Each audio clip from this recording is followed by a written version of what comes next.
everyone, Shelly Miller here. I am an artist, a certified art instructor, and the owner of Inspired Brushworks Art Studio. Coming to you live today from my studio location in Morristown, Virginia. And I'd like to talk a little bit about something new I'm going to be offering as far as classes in the year 2021. As many of you know, I was teaching at a couple different Hobby Lobby locations in the area in early 2020, and due to the coronavirus outbreak, was required to suspend my live classes in early spring. Shortly thereafter, I moved to a virtual platform and began teaching classes on the Zoom app. I was teaching both acrylic and oil painting classes virtually, and those classes were popular. They continued throughout the summer and into the fall. However, due to a lot of commissions that I received for Christmas and a really busy Christmas holiday schedule, I was forced to suspend my virtual classes as well at the end of 2020. Those classes will be starting again, likely in February, so keep an eye out for those on my website. It's www.inspiredbrushworks.net.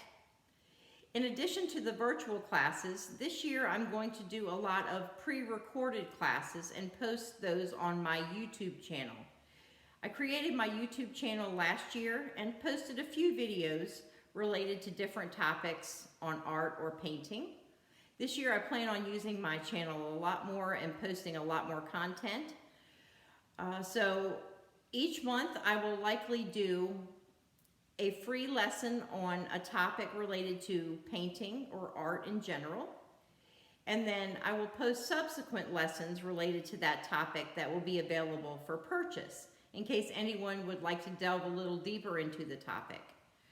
The lessons that I'll have out available for purchase will be longer and more complicated, and will basically take the first overview lesson a step further and provide more knowledge for those of you who wish to go further into whatever topic that you're interested in.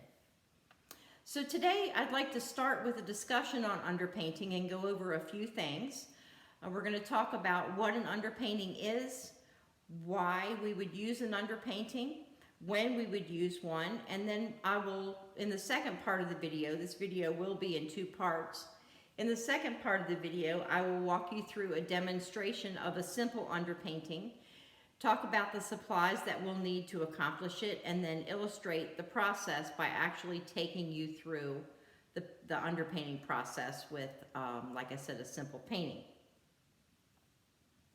But I'd like to talk first about a couple of different types of underpainting and when they're used, and we're going to focus on one of those types more than the other with this lesson, but I would like to at least mention it so that in case you ever need to use it, you will know what it refers to. So the first type is called a Tonal Grounds underpainting, and that is done when we apply one value or lightness or darkness, that's what value refers to, of one color to a canvas prior to beginning our painting.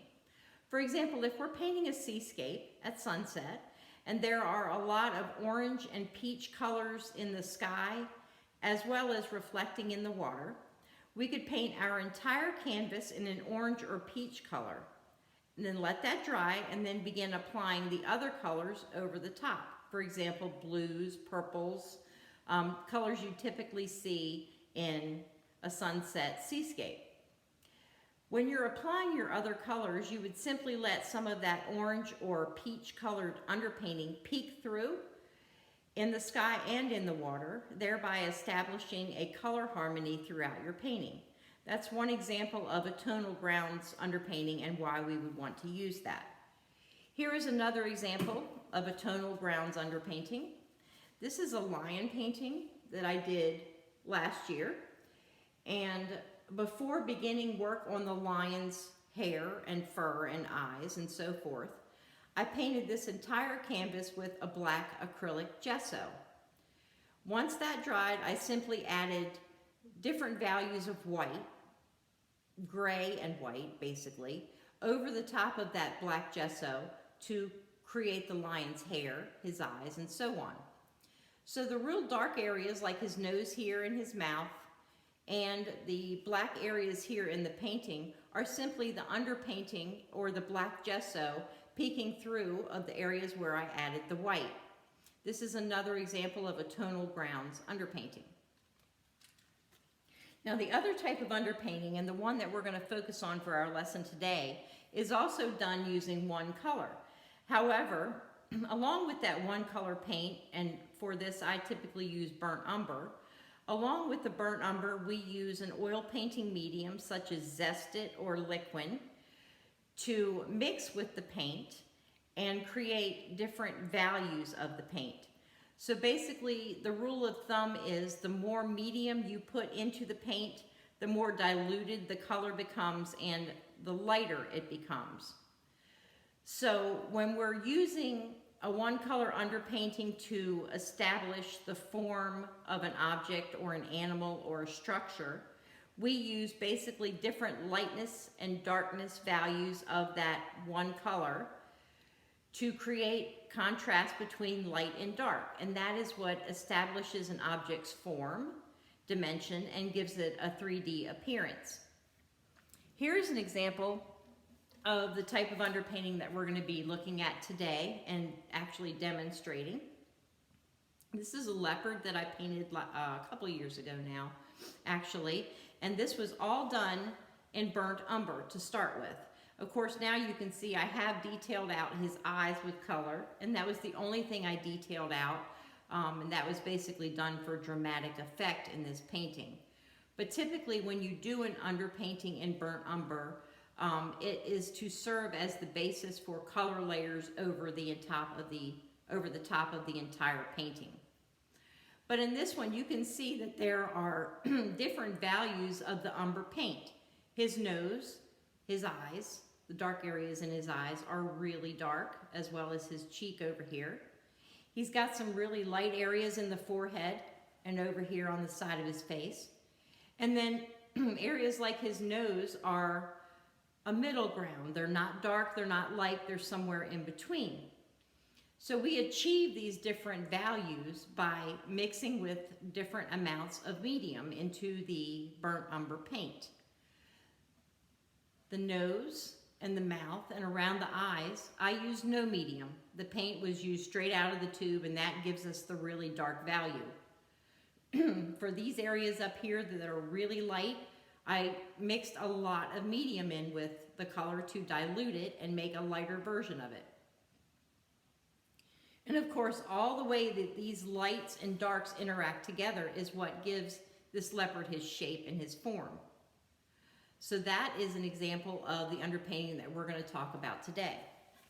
Now, if you look behind me, you will see several of the paintings, and let me adjust my camera a little bit. Several of the paintings that I have done over the past couple years. This tiger right here was underpainted all in burnt umber before I began adding any color over the top. And that serves a couple purposes. First of all, it makes the painting process quite a bit less intimidating. When you're looking at a photo, for example, this reference photo that I used for the tiger, and you've got a blank white canvas in front of you, it gets a little intimidating, and you're thinking, how in the world am I ever going to get these colors right? And look at all the light that's around his head. How am I going to get that right? When you do the underpainting, it removes the whole color equation from the picture. You're using the one color, and all you're focusing on is adding the light and the dark areas to establish basically a map for when you go to apply your colors. You already have your light and your dark areas set with the underpainting. Another reason for doing an underpainting is that it adds a lot of depth to your paintings. Now, I could have done this tiger twice, once with an underpainting and once without. And if you look at those two paintings and compare them side by side, you will see that a lot more depth is achieved in the painting that used an underpainting method prior to adding color over the top. So those are a couple reasons that we would want to do an underpainting. When do I use one? Basically, I use one for any pet portraits that I do, any people portraits that I do. Basically, any painting that has animals, figures, buildings, structures that require a lot of tight detail. And of course, the detail must be accurate in an animal or a person. The light and dark shapes must be in the correct places in order to achieve a convincing likeness. And that's required for painting a pet or a person. So those are the situations that I would typically use an underpainting in, just to establish my detail, my lights, my darks, and then I go in and add color over the top.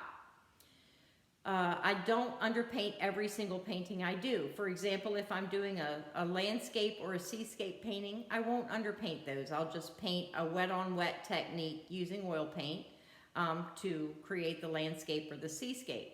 Now, in certain situations, I underpaint some portions of a painting, but not all. So if you'll take a look over here at this horse that I did a couple of years ago as well. This is an example of a painting that I underpainted certain portions, but not the entire thing. The horse was underpainted in burnt umber, as I described with the leopard picture that I just showed you. And then once I finished the underpainting and it dried, I taped the horse out, and then I painted my background as I normally would in a wet on wet oil painting technique. Once that dried, I peeled the tape off the horse, and then I proceeded to detail the horse out with color. So that, again, like I said, is an example of a painting that I did part of it with an underpainting and the rest of it without one. So you can combine the techniques of oil painting to achieve different effects depending on what you're trying to paint or what you want to achieve at the end of it. Okay, so with the demonstration that I'm going to be providing to you guys of an underpainting, I'll do that in part 2 of the video. This will be a 2-part video, like I said. And we will be underpainting these geometric figures, okay? So we've got a sphere, a cube, a cylinder, and a pyramid that we'll be underpainting.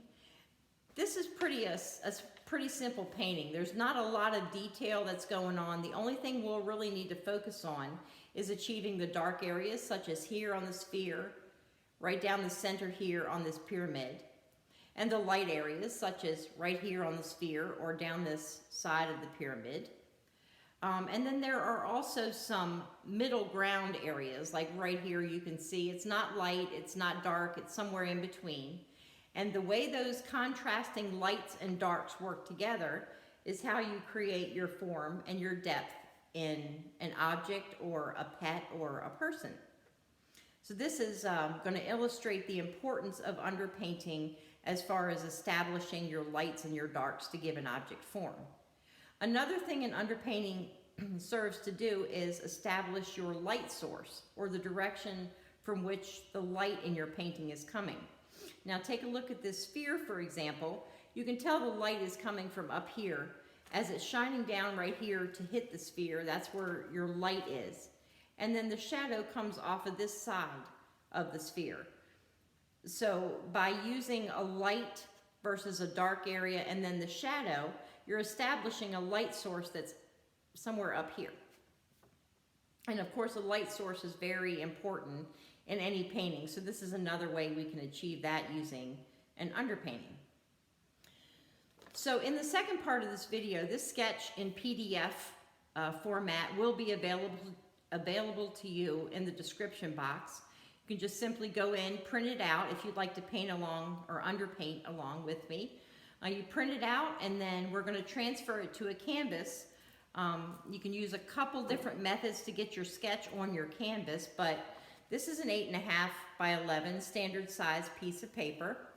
And then we'll be using an 8 by 10 canvas. Now you can see I already have my sketch done.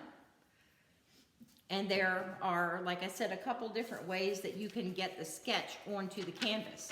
If you're really good at drawing, you could freehand these shapes onto your canvas.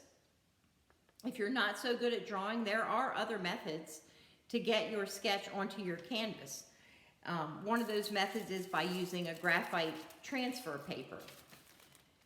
And here's a piece of the transfer paper that I typically use. It's available in some different colors, I believe black, gray, and white, depending on the color of your canvas and what you need as far as graphite to show up.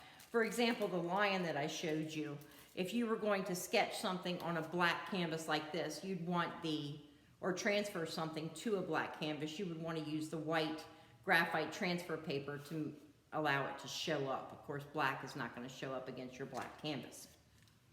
But for this case, since we are working on a white canvas, I'm using black graphite transfer paper.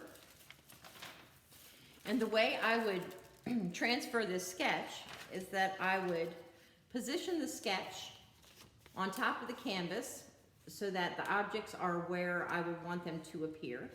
And then I would put a couple pieces of tape across the top and run it around the back and secure your sketch to the canvas just so that it doesn't shift and move around as you're trying to do the transfer. Once I have my sketch taped down, I take this transfer paper and I sandwich it in between the sketch and the canvas, like so. Now when you're doing that, you'll notice that your transfer paper basically has a shiny side and a dull side. When you put it in between your sketch and your canvas, you'll want your shiny side down against the canvas and the dull side up, okay? The shiny side is where the graphite is, so that when you trace over your drawing, once the transfer paper is in place, it transfers that graphite to the canvas, okay? So what I did when I transferred, I basically just traced over any lines that I want to appear on my canvas to use as a guide for my underpainting. So for the sphere, I traced the outline of the sphere as well as the outline of its shadow and the line of the table across the back. For the cube, I sketched each line of its faces and again its shadow and the table across the back. The end result is this, okay? Now I will caution you, if you don't fix your tracing or your transfer to the canvas, when you start applying your oil painting medium, you're going to get some smearing, or in some cases, a complete erasure of your sketch, which is of course not what you want. You want that sketch to remain intact, or else you're going to lose your spot or your place as to what you're painting. Especially when you're working on something that has a lot of really tight detail. You want that sketch to remain intact so that you have your guidelines on the canvas. Okay, so what I usually do in order to fix my sketch, I use Aquanet hairspray. It's relatively inexpensive, and I put a couple coats of hairspray over the canvas prior to beginning the underpainting process. All I do is take my can of hairspray and start spraying, and I go back and forth in a horizontal motion like this from top to bottom. Get a thin coat of hairspray, sit it down and let it dry. It would take probably 15 minutes until that coat is completely dry. Then I would take the hairspray and I would do it one more time. Same process, top to bottom, horizontal motion with your can. Get your second coat, thin coat of hairspray, set it down and let it dry. Once that dries, then you're ready to start painting. You can apply medium paint and your sketch will remain intact and will not smear. So that's one little trick on getting that sketch to stay on there and not coming off with the medium that you're going to apply in the next step. Okay, so if you're painting along with me or you want to try this underpainting technique, go ahead and print your sketch out. Like I said, it will be in the description box on part 2 of this video. Get that transferred through any method you choose, if you'd like to hand draw it or if you'd like to transfer it using the graphite transfer paper that I demonstrated just a second ago. Get your sketch on your canvas. Fix it with hairspray if you have that. If you don't want to use hairspray, that's fine. You don't have to. Just know that you will likely end up with some smearing of your transfer lines, okay? And then I'm going to go ahead and pause this video for now. I'm going to get my recording system set up and ready to go for the underpainting demonstration, and I will be right back with you guys shortly. See you soon.